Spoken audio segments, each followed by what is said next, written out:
नमस्कार। FIBCom Semester 2 SSP Chapter 5 Formulating Sales Policies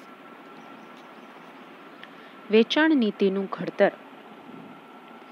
આમાં આપણે આદર્શ વેચાણ નીતિ કેવી હોય, વેચાણ નીતિના પ્રકારો, વેચાણ વ્યવસ્થા નીતિ,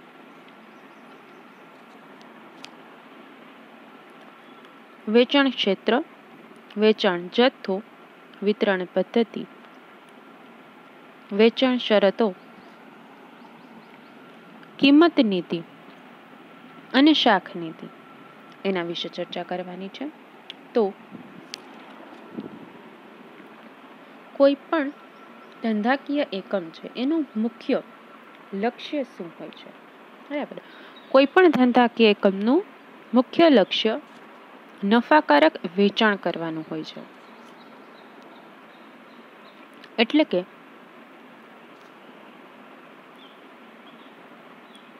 વેચાણમાં સફળતા માટે ઘણી બધી બાબતોનો સમાવેશ કરવો પડે. તો કોઈ પણ ઉત્પાદકે માલ સામાનનું વેચાણ કરી અને નફો કમાવવા માટે ઘણી બધી બાબતો આવરી લેવી પડે. તો એ સારામાં સારા વેપાર અને કુશળ વેચાણ નીતિથી જ આ જે વેચાણ દ્વારા નફો કમાવવાનું જે લક્ષ્ય છે પ્રાપ્ત કરી શકાય છે. તો એમાં આદર્શ વેચાણ નીતિ કોને કહેવામાં આવે છે? વેચાણ નીતિ એ એવી બાબત છે કે જેમાં અનેકવિધ વસ્તુઓનો સમાવેશ થાય છે. જેમ કે માલનું વેચાણ કેમ કરવું, કિંમત નીતિ કેવી રાખવી, કિંમત તફાવત રાખવું કે ન રાખવું. કારણ કે ઘણી બધી જગ્યાએ એવું થતું હોય કે અમુક જગ્યાએ માલ પહોંચાડવાથી એમાં ટ્રાન્સપોર્ટેશનનો ખર્ચ વધી જતો હોય. ઘણી વખત એવું પણ થતું હોય કે કિંમત ભેદભાવ નીતિ એટલે જેમ કે એને સારા એક એક્ઝામ્પલ તરીકે આપણે સમજીએ તો ડૉક્ટર છે, કોઈ પણ ડૉક્ટર, તો ઘણા ડૉક્ટર એવું કરતા હોય કે એની પાસે જે પેશન્ટ આવે છે તો એમાં જે અમીર પેશન્ટ આવે છે, ધનિક પેશન્ટ હોય છે, એની પાસેથી ઊંચી ફી વસૂલે છે. અને જે ગરીબ હોય છે, જેમની પાસે એટલા પૈસા નથી હોતા, તો ઓછી ફી અથવા તો નહિવત ફી વસૂલીને મફતમાં પણ સારવાર આપે છે.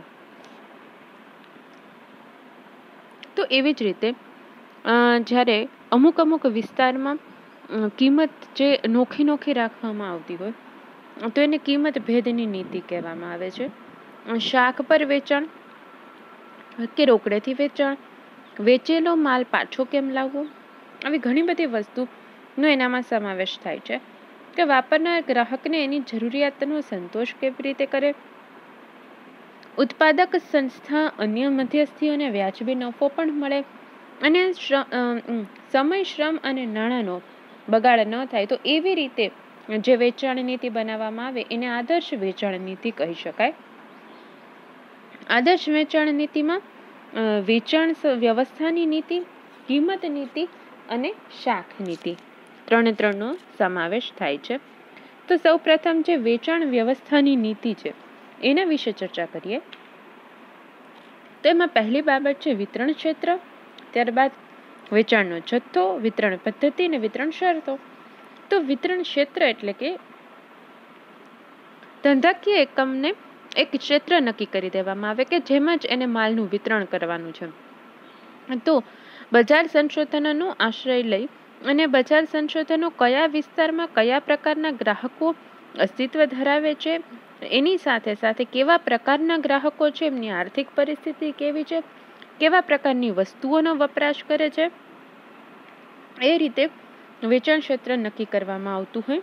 ગ્રાહકની સંખ્યા કેવી છે, મર્યાદિત છે, અમર્યાદિત છે. કારણ કે જો મર્યાદિત સંખ્યામાં ગ્રાહકો હોય તો વેચાણ ખર્ચ ઓછું આવે પણ નફો પણ એટલો બધો ન મળે.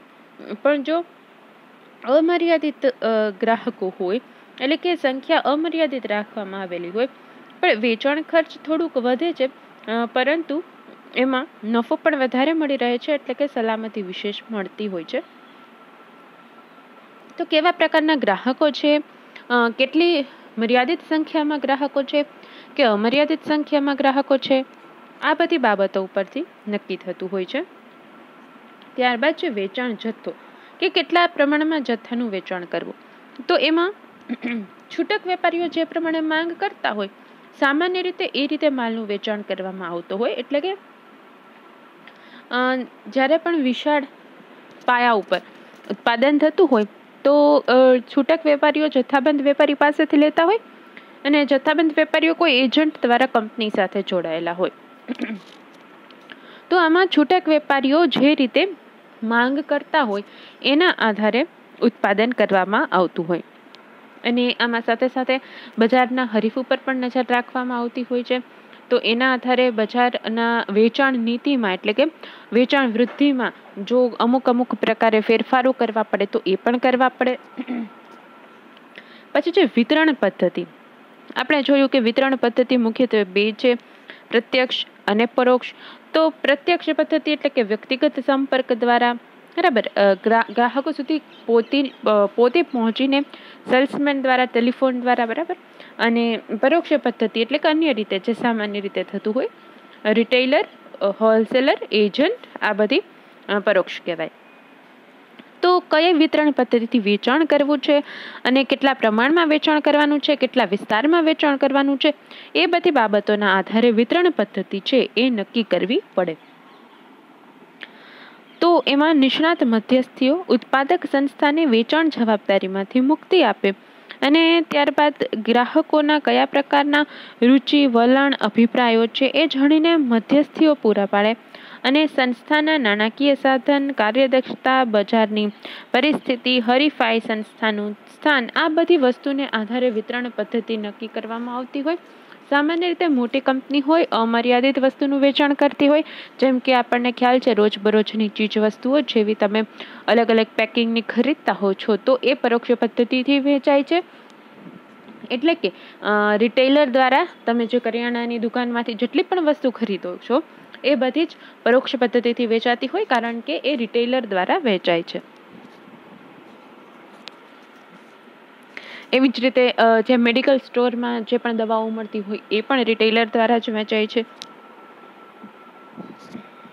તો આમ દુકાનોમાંથી જે તૈયાર માલ પેકિંગ સાથે આપણે ખરીદતા હોઈએ, જેમાં એની MRP આપેલી હોય, ઇન્ક્લુડિંગ ઓફ ઓલ ટેક્સીસ, તો એ બધા જ રિટેલર દ્વારા વેચાતી હશે. તો એ બધી જ કંપનીઓ છે એ પરોક્ષ રીતે વેચાણ પદ્ધતિ કરતી હોય એવું કહી શકાય. પછી વેચાણ શરતો કેવી રાખવામાં આવતી હોય છે. વેચાણ શરતો એટલે કે ગ્રાહકો કોણ બનશે કંપની માટે, આ જથ્થાબંધ વેપારી ને છૂટક વેપારી, બરાબર. તો સામાન્ય રીતે ઉધાર ઉપર વેચાણ કરવું, રોકડેથી વેચાણ કરવું, કેટલા મુદત આપવી, એટલે કે કેટલા સમયનું પેમેન્ટ માટેનો ટાઈમ આપવો, ઉધાર વેચાણમાં વ્યાજ લેવું કે કેમ લેવું, તો કેટલા ટકા લેવું, તો આવી ઘણી બધી બાબતો છે નક્કી કરવામાં આવે છે. અને વેચાણ પછીની સેવા કેટલી આપવામાં આવે છે. જો વેચાણ પછીની સેવા અપાતી હોય તો એ ચાર્જીસ લઈને અપાતી હોય કે ફ્રીમાં અપાતી હોય, કેવું તંત્ર ઊભું કરવું, પછી અલગ અલગ ઇન્સ્ટોલમેન્ટ દ્વારા વસ્તુ મળતી હોય, જેમ કે ઘણી વખત અલગ અલગ ઇન્સ્ટોલમેન્ટનો જે સ્કીમ છે એ સ્કીમ આપવામાં આવતી હોય.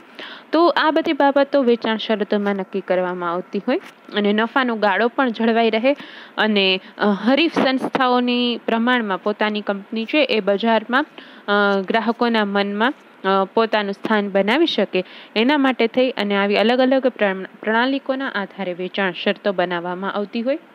તો જેમ વેચાણ શરતો જોયું, તો એ વેચાણ શરતોની સાથે સાથે એક કિંમત નીતિ પણ અગત્યની બાબત છે. કિંમત નીતિ એટલે કે વેચાણમાંથી પ્રાપ્ત થતા નફાના આધારે પહેલા તો વેચાણમાં કિંમત કોને કહેવાશે કે કુલ વસ્તુની કિંમત. જેમ કે કોઈ એક વસ્તુ હોય, ગ્રાહકને એને ખરીદવા માટે 10 રૂપિયા આપવા પડતા હોય, તો એની કુલ કિંમત 10 કહેવાય. પછી એમાંથી કંપનીનો નફો હોય, અન્ય જે પણ કોઈ મધ્યસ્થીઓ છે એના પણ એમાં નફો એટલે કે બધું એમાં ઇન્ક્લુડ થતું હોય, રાઈટ. તો એના માટે કિંમત નીતિ કેવી રીતે નક્કી કરવી, કિંમત કે ભાવ નક્કી કરવો, કિંમત ભેદ નક્કી કરવો, વટાવ પ્રથા નક્કી કરવી કે કિંમતની જાળવણી કરવી, બરાબર. તો પહેલી બાબત છે કિંમત કે ભાવ નક્કી કરવો. જેમ હમણાં આપણે વાત કરી કે કિંમત કે ભાવ નક્કી કરવો એટલે કે કુલ જે કિંમત છે. હવે કુલ કિંમત કેવી રીતે મળે? એકમને વસ્તુનું ઉત્પાદન કરવા માટે ઘણા બધા ખર્ચાઓ થતા હોય, કારણ કે એકમ છે, કંપની છે, એમાં ઘણા બધા વિભાગ હશે, તો બધા વિભાગના ખર્ચા થતા હશે. ઉત્પાદનના, નાણાકીય, ઓફિસ વિભાગ છે, રિસર્ચ એન્ડ ડેવલપમેન્ટ વિભાગ છે, રાઈટ, સેલિંગ, માર્કેટિંગ, આ બધા જ વિભાગો હશે, તો બધાના ખર્ચા હશે. એ બધાના ખર્ચા એમાંથી જ કાઢવાના આવતા હશે, ઉપરાંત એને નફો જોઈતો હશે. તો એકમના આ બધા ખર્ચા છે એને શું કહેવાય છે? પડતર, રાઈટ. તો પડતર ઉપર જે નફો મળે છે, બરાબર, એ બંનેને ભેગી કરવામાં આવે ત્યારે એક કિંમત બને છે. તેવી રીતે કિંમત કે ભાવ નક્કી કરવામાં આવે છે. તો ઉત્પાદન ખર્ચને આધારે હરીફોના માલની કિંમતને પણ ધ્યાનમાં રાખવી જ પડે, કારણ કે જો હરીફો કરતા કિંમત વધુ રાખવામાં આવે તો ગ્રાહકો દ્વારા તમારી વસ્તુ ખરીદવામાં આવશે નહીં, અને જો હરીફો કરતા કિંમત ઓછી રાખવામાં આવશે તો શું થશે કે તમારી એક જ પેઢીની કિંમત ઓછી હશે, બાકી બધાની વધારે હશે, તો બધા જ ગ્રાહકો કંઈ તમારી જ વસ્તુ ખરીદવાના નથી. એના કારણે શું થશે કે તમને એટલી ખોટ જશે હરીફોની સરખામણીમાં, બરાબર. તો જેટલી હરીફોની એ જ વસ્તુની હરીફોની જે કિંમત છે એની આસપાસ જ રાખવી જોઈએ, ખૂબ વધારે કે ખૂબ ઓછી કિંમત રાખવી જોઈએ નહીં. ત્રીજી વસ્તુ એક અફેક્ટ કરે છે કિંમતને, એ છે બજારમાં વસ્તુની માંગ અને તેના પુરવઠાની પરિસ્થિતિ. કારણ કે કોઈ પણ વસ્તુ છે એનું ઉત્પાદન કરતા હોય ત્યારે માંગ અને પુરવઠાની જે સમતુલા છે એ જળવાઈ રહેતી હોવી જોઈએ. ઘણી વખત એવું થાય કે માંગમાં ખૂબ વધારો થાય અને પુરવઠો ખૂબ ઓછો હોય તો એની કિંમત ખૂબ વધી જાય છે, રાઈટ. અને એવી જ રીતે જો એવું થાય કે માંગ ખૂબ ઘટી જાય અને પુરવઠો ખૂબ વધી ગયો હોય તો પછી એ વસ્તુ છે એની કિંમત તો ઘટી જાય છે અને એ સાવ એકદમ સસ્તા ભાવમાં વેચાય છે ને વસ્તુનો બગાડ થાય છે. એટલે આવું ન થાય એના માટે થઈ અને માંગ અને પુરવઠાની સ્થિતિને જોઈ અને પછી એ વસ્તુની કિંમત નક્કી કરતી હોવી જોઈએ. પછી ગ્રાહક વર્ગ કેવો છે? ધનિક વર્ગ ખરીદવા ઈચ્છે છે કે કેવા પ્રકારનો વર્ગ છે? ધનિક વર્ગ હોય તો જરા ઊંચી કિંમત સલાઈથી મેળવી શકાય છે, અને ગરીબ વર્ગ હોય તો ઊંચી કિંમત મેળવવા માટે ઘણી વખત સસ્તા પ્રકારની વસ્તુ વેચવી પડે, તો એમાં ક્વોલિટી પણ ઘટે એવું બની શકે. પણ ગરીબ વર્ગ હોય તો એ સામાન્ય રીતે સસ્તી વસ્તુ ખરીદવાની માનસિકતા ધરાવતો વર્ગ હોય છે.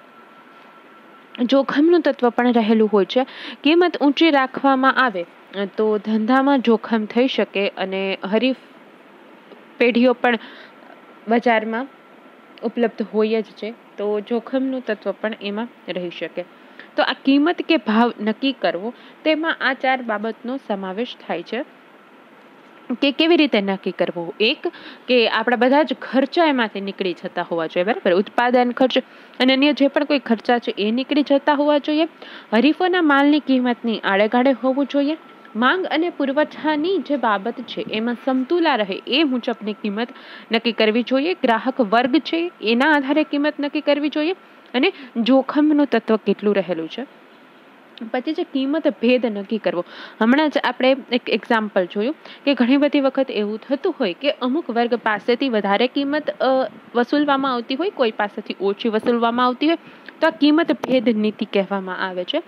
તો ઘણી વખત એવું થાય કે બધા પ્રદેશના ગ્રાહકો માટે જે કિંમત છે એક સરખી ન રહેતી હોય, કારણ કે જ્યાં ઉત્પાદન થતું હોય ત્યાંના નજીકના વિસ્તારમાં એટલો બધો વાહન વ્યવહાર, ટ્રાન્સપોર્ટેશનનો ખર્ચ ન આવતો હોય, પરંતુ એ જ વસ્તુ દૂર સુધી મોકલવામાં એમને વાહન વ્યવહાર અને ટ્રાન્સપોર્ટેશનનો ખર્ચ વધુ ભોગવવો પડતો હોય, તો એ પણ એની જે આખરી કિંમત છે એમાં પ્લસ કરીને ઉમેરવામાં આવતો હોય છે. તો એ પણ કિંમત ભેદ નીતિમાં એવી બાબતોનો પણ સમાવેશ કરવામાં આવે છે. તો જે રીતે જથ્થાબંધ ખરીદનાર સંસ્થા માટે અનેક રીતે ફાયદાકારક હોય છે, એટલે ઘણી વખત એમને જથ્થાબંધ ખરીદતા હોય તો એને કદાચ થોડી નીચી કિંમતે પણ વસ્તુ આપી દેતા હોય છે, પણ આ છતાં પણ મોટા ભાગે ઘણી બધી જગ્યાએ ગ્રાહકોના પ્રકાર પ્રમાણે કિંમત ભેદ નીતિ જોવા મળતી હોય છે. ત્યારબાદ છે વટાવ પ્રથા. ઘણી બધી વખત ગ્રાહકોને વટાવ આપવામાં આવે છે, જેમ કે ફેસ્ટિવલની સિઝન હોય તો વટાવ આપવામાં આવે છે. પછી ઘણી વખત કંપની પોતે કોઈ પ્રોગ્રામ બનાવેલો હોય, વેચાણ વૃદ્ધિનો પ્રોગ્રામ, તો એમાં ઘણી વખત એક્ઝિબિશન કરતી હોય તો એમાં પણ વટાવ આપવામાં આવતી હોય. અને સાથે સાથે ઘણી વખત એવું પણ હોય કે સામાન્ય સંજોગોમાં પણ કંપનીના જે જૂના ગ્રાહકો હોય, જેમ કે ઘણા બધા જથ્થાબંધ વેપારીઓ છે, એ બધા જૂના ગ્રાહકો કહેવાય કંપનીના, તો કંપની પોતાના એ ગ્રાહકોને પણ વટાવ આપતી હોય છે. તો વેપારી વટાવ હોય કે જે સામાન્ય રીતે ઉત્પાદક જથ્થાબંધ વેપારીને અને જથ્થાબંધ વેપારી છૂટક વેપારીને આપતા હોય છે. અને રોકડ વટાવ છે જે નાણાંની ચૂકવણી પહેલા પ્રોત્સાહન આપવા માટે સામાન્ય રીતે વેપારીને તથા ગ્રાહકને પણ અપાતો હોય છે. તો ખાસ વટાવ પણ અપાતો હોય છે. એ પણ રોકડ વટાવની સાથે સાથે ખાસ વટાવ પણ અપાય છે.